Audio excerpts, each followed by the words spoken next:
শান্তির ঠিকানার নাম আল্লাহর কসম, আমি যদি মুসলমানের সন্তান হয়ে থাকি, আমার কথা মিথ্যা হলে আমি মুসলমান না। আল্লাহর জাতের কসম, এ জমিনে ইসলাম কায়েম না হওয়া পর্যন্ত কোনোদিন শান্তি আসবেই না, সম্ভব না। যার চোখে কালো রঙের চশমা লাগানো সে দেখবে সব বাতি কালো।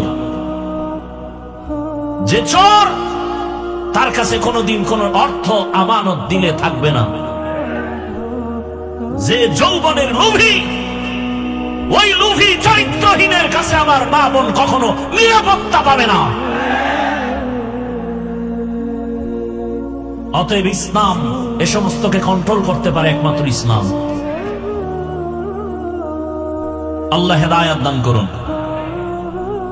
তাহলে 24 ঘন্টা ডিউটি করে আপনাদের এলাকার ইমাম সাহেবরা, তাই তো? না এখানে কোনো ডান বাম আছে? কত ঘন্টা?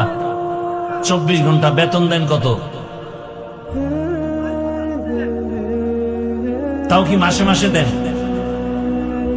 বলেন তো, আপনার বিবেককে প্রশ্ন করেন, এর থেকে জুলুম কি হতে পারে? 24 ঘন্টা খাটাইয়া এরপরে বেতন দেন 5-7 হাজার টাকা, তাও ঠিক মতো দেন না। তাও আবার রিমান্ডে রাখেন ইমাম সাহেবরে, জোহরের নামাজে নাই, আসরে ধরে ফেলেন, ছিলেন কই? ইমাম সাহেব কয়, কে তুমি? বলে আমি রিক্সা চালাই। তো পাওয়ার কেন? বলে 5 টাকা বেতন দেই মাসে, সেই পাওয়া। এরকম বেয়াদব নাই?